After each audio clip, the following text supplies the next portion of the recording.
1 minute के अंदर tenses सीखिए। अब जैसे सबसे पहले यहाँ पर प्रेजेंट, पास्ट एंड फ्यूचर। अब यहाँ पर क्या है, प्रेजेंट सिंपल की बात हो रही है, जिसके अंदर आपको क्या ध्यान रखना है, ताहे और ती है, तो जिसको हम क्या ध्यान रखते हैं, डू एंड डज।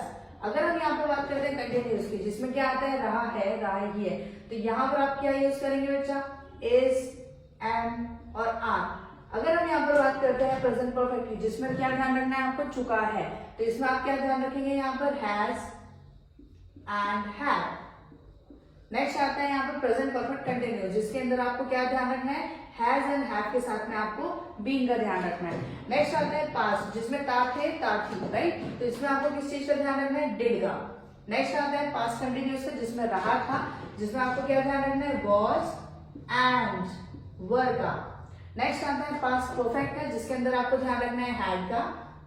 नेक्स्ट आता है यहाँ पर पास्ट परफेक्ट कंटिन्यूस, रहा था, जिसमें आपको क्या ध्यान रखना है, हैड के साथ में बीइंग का ध्यान रखना है। नेक्स्ट आता है फ्यूचर सिंपल की बात करते हैं, गा गे गी में, जिसमें आपको किस चीज का ध्यान रखना है, विल का ध्यान रखना है। फ्यूचर कंटिन्यूस की बात करते हैं, रहा होगा, जिसमें हम यूज कर सकते हैं विल, बी का ध्यान रखना है। फ्यूचर परफेक्ट हम ध्यान रखते हैं, चुका होगा, जिसमें आपको किस चीज का ध्यान रखना है बच्चा, विल हैव का ध्यान रखना है। नेक्स्ट आता है फ्यूचर परफेक्ट कंटिन्यूस टेंस का, जिसमें रहा होगा, इसमें आपको ध्यान रखना है विल